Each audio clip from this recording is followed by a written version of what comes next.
السلام علیکم، صبح بخیر، گڈ مارننگ، آداب سے آپ دیکھ رہے ہیں باخبر سویرا. میں ہوں آپ کے ساتھ مدیحہ نقوی اور میں ہوں اشفاق اسحاق ستی. امید ہے کہ آپ کا ویکینڈ جو ہے وہ اچھا گزرا ہوگا اور نئے دن کا آغاز، نئے ہفتے کا آغاز آپ کا بہت ہی اچھے طریقے سے ہو چکا ہوگا.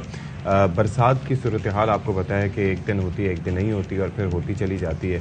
اور ابھی پریڈکشنز تو ویسے 24 کے بعد کی تھیں، لیکن آج مورخہ 22 اگست کو بھی ہم دیکھ رہے ہیں کہ بادل ایسے چھائے ہوئے ہیں کہ کچھ بھی ہو سکتا ہے. کل بھی خیر کراچی میں بارش ہوئی، لیکن اندرون سندھ اس وقت بارش کی وجہ سے کافی مسئلے مسائل ہیں. اور وہ اندرون سندھ ہم بابر جو بلوچستان کے لیے کہہ رہے تھے، اب وہی تمام تو چیزیں ہمیں اندرون سندھ کے لیے بھی کہنی پڑی، کیونکہ اندرون سندھ کا بھی انفراسٹرکچر ایگزیکٹلی نہ ہونے کے برابر تھا.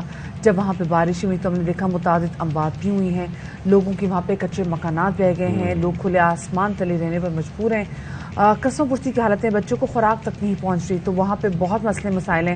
اور ابھی کہا جا رہا ہے کہ مشرقی سندھ میں یہ جو بارشوں کا سسٹم ہے یہ ابھی کچھ دن اور رہے گا. جی تو بس اللہ خیر کرے. جی دیکھتے ہیں. اور NA-245 دیکھ لیں آپ. جی NA-45 میں جو وہاں پہ 245 میں جو اسپیسیفکلی کل جو الیکشن ہوئے ہیں اس میں دیکھا کہ جی محمود مولوی صاحب وہ جیت گئے، اور MQM اور جو باقی PDM کے متحدہ جو وہاں پر امیدوار تھے ان کو شکست ہوئی. محمود صاحب ٹھیک ہے، ان کو شکست ہوئی. ویسے سیٹ تو دیکھا جائے تو MQM کی بڑی اسٹرانگ سیٹ تھی. یہاں پہ مرحوم عامر لیاقت صاحب کی وفات کے بعد یہ سیٹ خالی ہوئی تھی، لیکن پھر بھی مطلب اچھا خاصا لوگ تو پہلے نکلے، ایک تو لکھتے نہیں، لیکن عامر لیاقت صاحب پھر ریپرزینٹ کر رہے تھے کس کو، پاکستان تحریک انصاف کا حصہ بن گئے تھے. تو پھر ظاہر ہے کہ ایک اور پھر جس طریقے سے آج کل عوام کا ایک موڈ چینج ہوا ہے نا، they are swinging towards Imran Khan sahab. تو جیسے کہ آپ نے لاہور پنجاب کے ضمنی انتخابات میں دیکھا، پھر یہاں پر کراچی میں 245، تو یہ ہے کہ دیٹ از این انڈیکیٹر.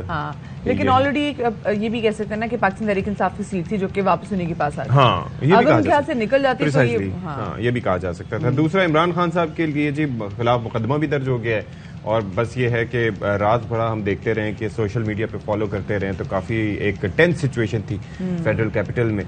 تو اب دیکھیں اللہ جو کرے بہتر کرے. بالکل جی، بہت ساری خبریں آپ کے ساتھ شیئر کرنی ہیں، لیکن پہلے ٹاپ سٹوریز.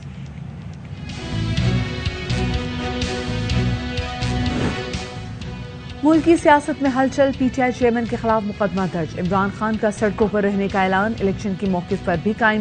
کہتے ہیں وہ جیلوں سے نہیں ڈرتے، حقیقی آزادی تک جدوجہد جاری رہے گی.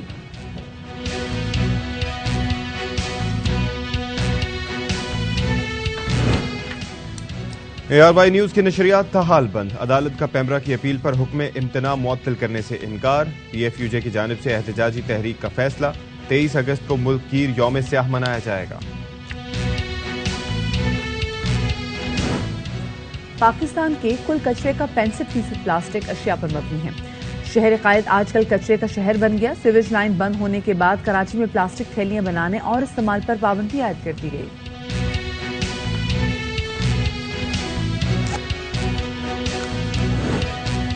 اور بیٹیاں تو رحمت ہیں، اسلام نے 1400 برس پہلے بتا دیا تھا، لیکن گجرانوالہ میں سفاک باپ. دوسری جانب عمران خان کے خلاف تھانہ ماگلہ میں انسداد دہشت گردی ایکٹ کے تحت مقدمہ بھی درج کر لیا گیا ہے، اور یہ مقدمہ ایڈیشنل سیشن جج کو ڈرانے دھمکانے پر درج کیا گیا ہے. تقریر کا متن بھی جو FIR کے ساتھ اس کو اٹیچ کیا گیا ہے. اور پھر اس کے بعد ہم نے کل دیکھا کہ کل جو کہا جا رہا تھا کہ ممکنہ امکانات ہیں کہ کل عمران خان کو اریسٹ کر لیا جائے گا. پھر ہم نے دیکھا کہ بنی گالہ میں بہت بڑی تعداد میں ان کے سپورٹرز، فیملیز، خواتین، بچے، بڑے بوڑھے سب جو لوگ ہیں وہ بنی گالہ کے باہر اکٹھا ہونا شروع ہو گیا. اور ساتھ میں دیکھا کہ جو اس کے جو سینئر رہنما ہیں وہ بھی بنی گالہ پھر پہنچے. اچھا، کچھ اطلاعات یہ بھی تھے کہ خان صاحب ممکنہ طور پر بنی گالہ سے چلے بھی گئے ہیں. اور ظاہر ہے کہ اس سے پہلے بھی یہ ہوتا تھا کہ کچھ ایسے تھریٹس آتے تھے یا اطلاعات آتی تھیں تو وہ پھر KP کی طرف رخ کر جایا کرتے تھے، کیونکہ ظاہر ہے کہ وہاں پر ان کی اپنی گورنمنٹ ہے. But let's see what happens. اور بڑی تعداد میں کارکن جمع ہیں. کراچی میں بھی ہم نے دیکھا کہ شارع فیصل پر نرسری کے قریب PTI کی جانب سے احتجاج کیا گیا. اور اس کے ساتھ ساتھ ملک بھر کی بات کریں تو گجرانوالہ، فیصل آباد، ملتان، رحیم یار خان سمیت دیگر شہروں میں بھی کارکن سڑک پر نکل آئے. اور ARY نیوز کے حق میں بھی انہوں نے نعرے لگائے اور عمران خان صاحب کے حق میں بھی. اور شوکت ترین اس معاملے پر یہ کہتے ہیں کہ عمران خان کا بیانیہ جو ہے وہ ہر گھر میں پہنچ چکا ہے. ہمارے لیڈر کو گرفتار کریں گے تو اس کا نتائج ان کو معلوم ہونے چاہیے. اور دوسرا ایک ریڈ لائن کا بھی تذکرہ ہو رہا تھا. بالکل جی، یہ ریڈ لائن کا تذکرہ کیا تھا. ہم نے دیکھا کہ جو ان کے اپنے سینئر رہنما وہ کافی زیادہ, کیونکہ کل ہم دیکھ رہے تھے کل رات میں جس طرح سے وہ آ رہے تھے بنی گالہ کا انہوں نے رخ کیا اور ان کے بعد کیا کہ عمران خان صاحب ہماری ریڈ لائن ہے. مراد سی صاحب نے کا یہ کہنا تھا, جی مراد سی صاحب کا یہ کہنا تھا. اچھا خیر, کل NA-245 یہ تو ابھی صبح کے مناظر وہاں پہ ہم دیکھ رہے ہیں کہ ابھی بھی وہاں پہ بڑی تعداد میں لوگ موجود ہیں. اٹس ناٹ, یہاں پہ ہم دیکھ رہے ہیں جی سینٹ میں جو قائد حزب اختلاف ہے یہاں پہ شہزاد وسیم وہ یہاں پہ موجود ہیں. اس کے علاوہ پاکستان تحریک انصاف کے جو بڑے سپورٹرز ہیں وہ یہاں پر, ان کی فیملیز بھی یہاں پہ موجود ہیں. رات گئے تک یہاں پہ لوگ موجود رہے ہیں. ابھی آپ دیکھیں افریدی صاحب یہاں پر موجود ہیں. بڑی خیر یہاں پر اچھی تعداد میں ہم یہاں پہ لوگوں کو دیکھنے جو یہاں پہ رات سے لوگ جمع ہیں. اچھا اب ذرا ہم بات کر لیتے ہیں جی NA-245. کل وہاں پر الیکشن ہوئے اور اس کے بعد انہوں نے دیکھا کہ کل وہاں پہ محمود مولوی جو کہ پاکستان تحریک انصاف کے رہنما تھے وہ آگے رہے اور اس کے بعد 29,000 سے ووٹ لیے. اور جو ساتھ میں دیکھا کہ ان کے مد مقابل جو بیسکلی کانٹے کا مقابلہ تھا وہ تھا محمود مولوی صاحب جو کہ پاکستان تحریک انصاف کے رہنما تھے, اور ساتھ میں معید انور جو کہ MKM پاکستان, اور ساتھ میں پھر it turn out to be not so کانٹے کا مقابلہ بیکاز ہاف کا ڈفرنس تھا. 29,000 انہوں نے لیے, مور دین ہاف. اگر ہم دوبارہ سے دکھا سکیں 14,000 سم تھنگ کے قریب جو ہے وہ معید صاحب نے ووٹ حاصل کیے. اور یہ دیکھیں ہم نے دوبارہ جی اسکرینز پہ چلا دیا, بلکہ 13,193 ڈبل سے بھی زیادہ کا ڈفرنس ہے. اچھا حالانکہ آپ یہ دیکھ لیں کہ کراچی کی پالیٹکس میں یہ نمبرز تو اب لگتا ہے کہ یہاں پر آئی ریممبر کہ ایک وقت وہ ہوتا تھا کہ حلقے کے لوگ کم ہوتے تھے اور ووٹ زیادہ پڑ جایا کرتے تھے. 4 لاکھ لوگ ووٹ جو ہے لوگوں نے حاصل کیے تھے. تو بہرحال اب یہاں پر کافی ساتھ میں یہ سوال بھی ہے کہ چلیں وہ سیٹ تو جیت گئے پر لیکن کیا وہ اب قومی اسمبلی کا رخ کریں گے یا پھر یہ ساری جو ہے وہ ایک فیلڈ پریکٹس ہوگی. مظہر عباس صاحب سے جان لیتے ہیں. جی ایگزیکٹلی, مظہر عباس صاحب ہمارے ساتھ موجود ہے. السلام علیکم Mazhar Abbas sahab, very good morning and welcome to Bakhabar Savera. مظہر عباس صاحب ویسے ہم بات تو ضرور کریں گے کہ کون سے ایسے ناصر تھے جن کی وجہ سے PDM کا جو ایک متحدہ امیدوار تھے وہ نہیں جیت سکے اور محمود مولوی صاحب جو کہ پاکستان تحریک انصاف کے امیدوار تھے وہ جیت گئے. یہ پوچھیں گے, بات کریں گے, لیکن یہ ہمیں سمجھا دیں کہ وہ سیٹ بھی جیت گئے تو کیا وہ قومی اسمبلی کا رخ کریں گے یا پھر وہ بھی استعفیٰ دیں گے سیٹ جیت کے؟ آپ کو کیا لگ رہا ہے؟ جی شکریہ اور صبح بخیر. لیکن دیکھیے یہ اس وقت عمران خان صاحب کا بیانیہ یہ ہے کہ وہ کسی بھی طریقے سے جو ان کے اپنے لوگوں نے استعفے دیے ہیں ان کی جو سیٹیں ہیں وہ کسی دوسرے کو دینے کے لیے وہ تیار نہیں ہیں. اسی لیے شاید انہوں نے خود بھی فیصلہ کیا ہے کہ وہ 9 حلقوں سے انتخابات لڑیں گے اگلے ماہ اگر انتخابات ہوتے ہیں ضمنی الیکشن.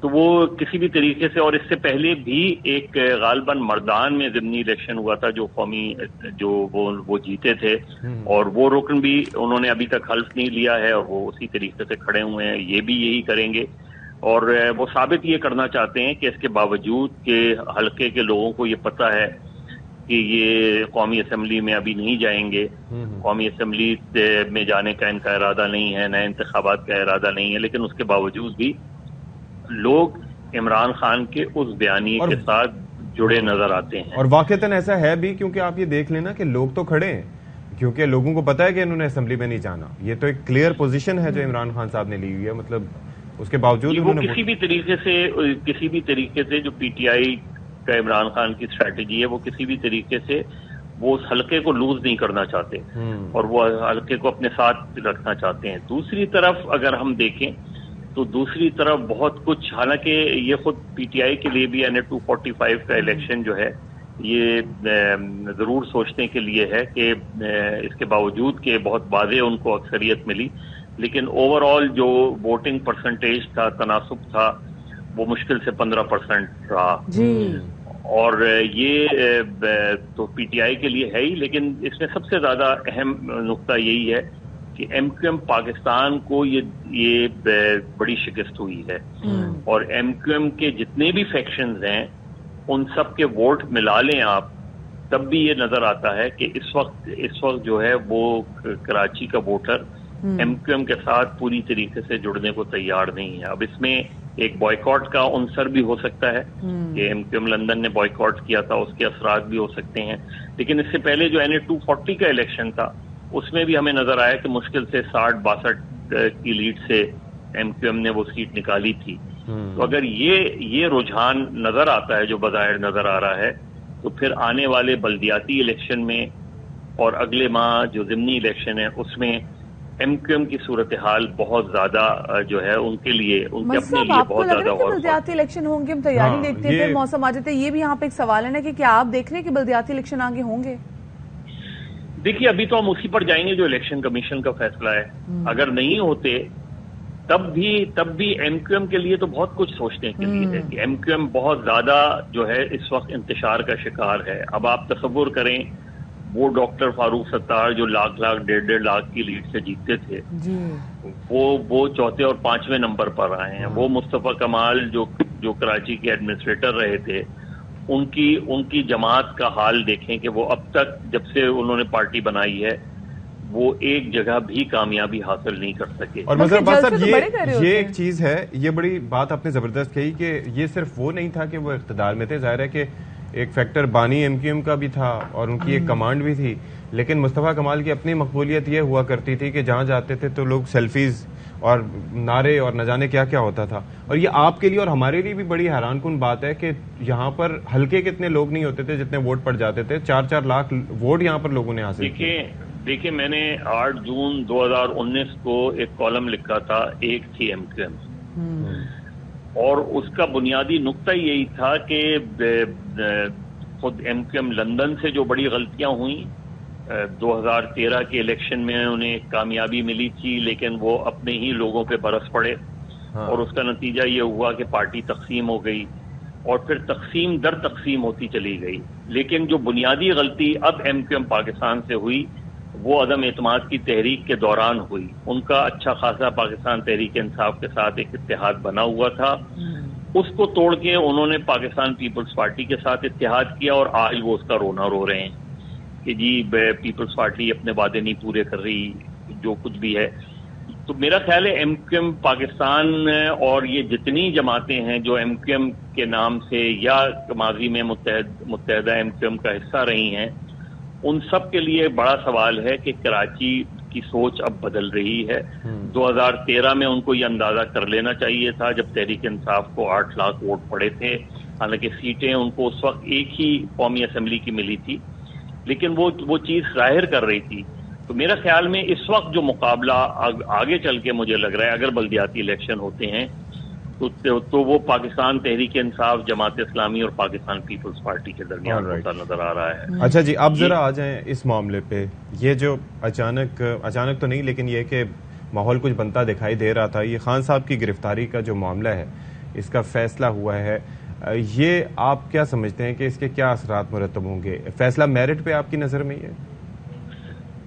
دیکھیے سیاستدان کی گرفتاری کبھی سیاستدان کو نقصان نہیں پہنچاتی. وہ مقدمہ جتنا بھی تگڑا ہو، جتنا بھی مضبوط ہو، اور فرض کریں عمران خان کو آپ نااہل کر دیتے ہیں، عمران خان کو آپ گرفتار کر لیتے ہیں، عمران خان کو گرفتار کر کے آپ کو ہر پیشی پہ عدالت میں تو پیش کرنا پڑے گا. تو جب عدالت میں آپ پیش کریں گے تو ادھر ان کے لوگ بھی آئیں گے. آج ماشاء اللہ کا تو زمانہ ہے نہیں، ورنہ اگر ذوالفقار علی بھٹو کے دور میں ماشاء اللہ نہیں لگتا تو ذوالفقار علی بھٹو کی مقبولیت تو اس وقت بھی تھی.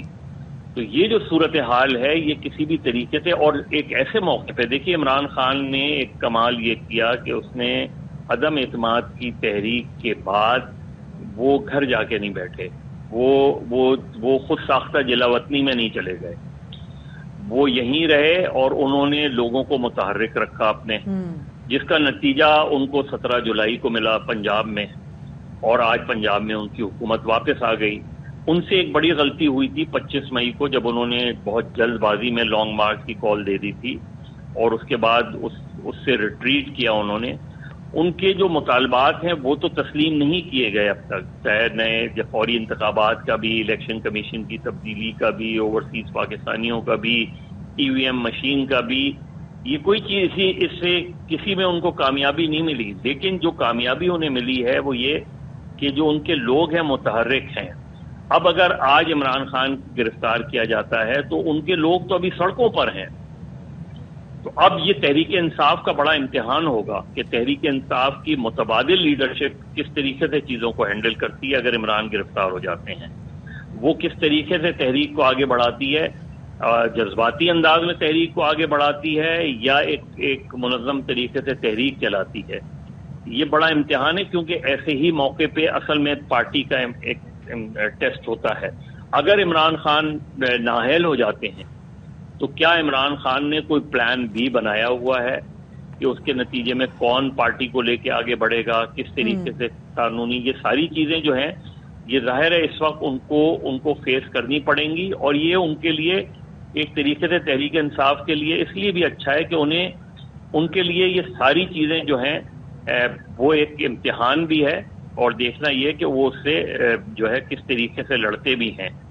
تو میرا خیال میں جو حکومت ہے وہ اس وقت ڈیفینسو ہے, گو کہ وہ ایگریسو نظر آ رہی ہے, لیکن دراصل وہ جو بھی عمل کر رہے ہیں اس سے عمران خان کو نقصان نہیں ہو رہا. حتیٰ یہ کہ شہباز گل کے ایک انتہائی قابل اعتراض انٹرویو کے بعد, جو کہ ظاہر ہے جس طرح کے انہوں نے الفاظ ادا کیے تھے وہ قطعی طور پہ قابل قبول نہیں تھے, لیکن اس کے بعد جو صورتحال سامنے آئی, اس کے بعد جو ان پہ مبینہ ٹارچر کی خبریں آئیں, اس نے یکسر صورتحال کو بدل دیا.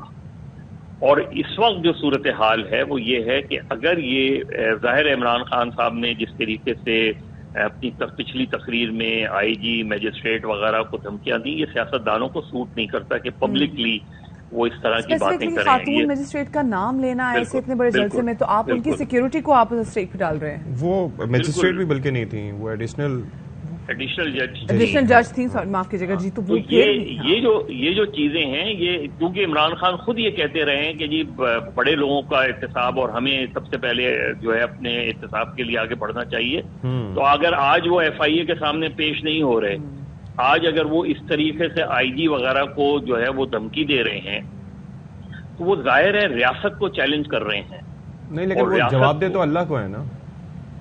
نہیں, وہ تو جواب دے سبھی اللہ کو ہوتے ہیں, یہ تو سبھی اللہ کو جواب دے ہوتے ہیں, لیکن عمران خان کو یہ سوچنا پڑے گا کہ آپ اتنے زیادہ فرنٹ کھولتے جا رہے ہیں, وہ آپ اپنی مقبولیت کے عروج پر ہیں. اور اصل امتحان اسی وقت انسان کا ہوتا ہے جب وہ مقبولیت کے عروج پر ہوتا ہے کہ وہ اپنے آپ کو سنبھال پاتا ہے یا نہیں سنبھال پاتا اس مقبولیت کو. تو میرے نقطۂ نظر سے عمران خان کی گرفتاری ایک غلط فیصلہ ہوگا. عمران خان کو اس سے نقصان نہیں ہونے جا رہا. آپ اس کو نااہل کریں گے وہ اتنا ہی بڑا غلط سیاسی فیصلہ ہوگا جتنا 2017 میں نواز شریف صاحب کا ہوا. نواز شریف کو سیاسی طور پہ کیا نقصان ہوا؟ یہ تو اگر عدم اعتماد کی تحریک نہ آتی تو عمران خان کی مقبولیت تو نیچے جا رہی تھی. سارے ضمنی الیکشن مسلم لیگ نون جیت رہی تھی. تو اس کا مطلب یہ ہے کہ 2018 کے بعد اگر مسلم لیگ نون ضمنی الیکشن جیتتی آ رہی ہے تو نواز شریف کی سیاست کو تو اس طریقے سے نقصان ہمیں نہیں نظر آتا. ان کی ذات کو ہو سکتا ہے لیکن ان کی سیاست کو نہیں ہوا. تو عمران خان کے اس میں تو زیادہ میرا خیال ہے حکومت کو اس سے سبق سیکھنا چاہیے تھا کہ اس طرح کے اقدامات سے کبھی بھی سیاسی لوگ جو ہے, کبھی بھی سیاسی لیڈر جو ہے وہ ناکام نہیں ہوا کہ وہ جو ماضی کی جو غلطیاں ہیں وہ چاہے پاکستان تحریک انصاف کی جانب سے ہوئی ہیں, انہوں نے اس سے سیکھا ہو. کیونکہ دیکھیں جو تمام تر حالات ہیں وہ کہنا what goes around comes around, exactly وہ سچویشن ابھی بھی ہم دیکھ رہے ہیں. بہت شکریہ جی. مظہر باز صاحب ہمارے ساتھ موجود تھے, سینئر تجزیہ کار ہیں, اور وہ جو ہم بات کرتے ہیں نا کہ what goes around comes around, تو یہ اس کے انیشائز وہ زیادہ اچھے طریقے سے انہوں نے خود بھی چیزیں دیکھی ہوئی کیسے کتنی دفعہ ہوتا رہتا ہے. سو میرے خیال سے یہ ضرور دیکھنا چاہیے کہ ماضی میں چاہے کسی نے بھی غلط فیصلہ لیا ہو تو آپ بھی سے ضرور سبق سیکھیں, بجائے کہ آپ خود ایک غلط فیصلہ لے کے. ظاہر ہے کہ اس وقت جو ہوا تھا اس کا فائدہ نواز شریف صاحب کو نقصان کیا ہوا یا فائدہ کیا ہوا, اس وقت بھی اسی طریقے سے پابندیاں لگی تھی. ابھی خان صاحب پہ کر رہے ہیں تو ظاہر ہے کہ اس کے اندر پی ڈی ایم میں بھی اختلافات پائے جا رہے ہیں. یہ سننے میں آ رہا ہے کہ زرداری صاحب جو ہیں وہ he is not in the favour کہ اریسٹ کیا جائے عمران خان صاحب کو یا ایسا کوئی فیصلہ کیا جائے. لیکن ظاہر ہے کہ گرفتاریاں تو سیاسی بقا بھی دیتی ہیں اگر دیکھا جائے. بالکل دیکھا کہ آپ کتنے اسٹرانگ آگے سے اور آپ کا نیریٹو وہ جو ہے.